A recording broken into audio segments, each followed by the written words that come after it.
Erie County Executive Brenton Davis is proposing a tax increase next year, laying out his proposal for next year's budget while being sued over last year's. Our Ethan Kibbe is joining us here in the studio with a look at the suggested tax increase, Ethan, and the lawsuit filed by Erie County Council. Good evening. Good evening. We've got our budget box here and a lot to unpack from it. Let's start with that tax increase. We'll take a look at the lawsuit and then push ahead more about that tax increase. That tax increase is a proposed, emphasis on proposed, 85/100ths of a mil, meaning $85 per $100,000 of property value. If your home is less, you'll pay less than that. If your home is worth more, you'll pay more than that.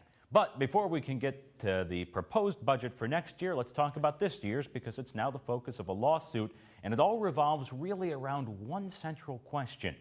Can the county executive use a veto to put money back into the budget? No question, he can take money out with a veto, but can he put money back in?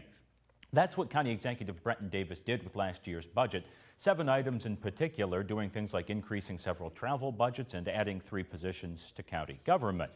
County Council says, wait a minute, you can't do that. They say that that's overstepping authority. If the county executive can spend money without council's consent, that's encroaching on the legislative properties of county council. So the judge will have to decide. We'll wait and see what all of this means, because some of that extra money put back into the budget has been spent. If it's been spent without council's approval and improperly, that would be a huge problem.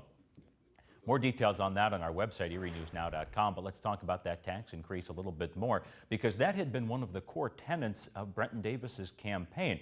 In fact, I found just in the last hour or two several instances where he promised no tax increase, at least for the first 4 years. In fact, saying the Davis administration absolutely will not raise taxes within the first 4 years, but here's a proposal to raise taxes less than 2 years in. So how does this proposal square with that promise? It's a good question, and it's one we'll ask the county executive tomorrow morning during a formal budget handoff as he presents that proposed budget to Erie County Council. Ethan Kibbe, Erie News Now.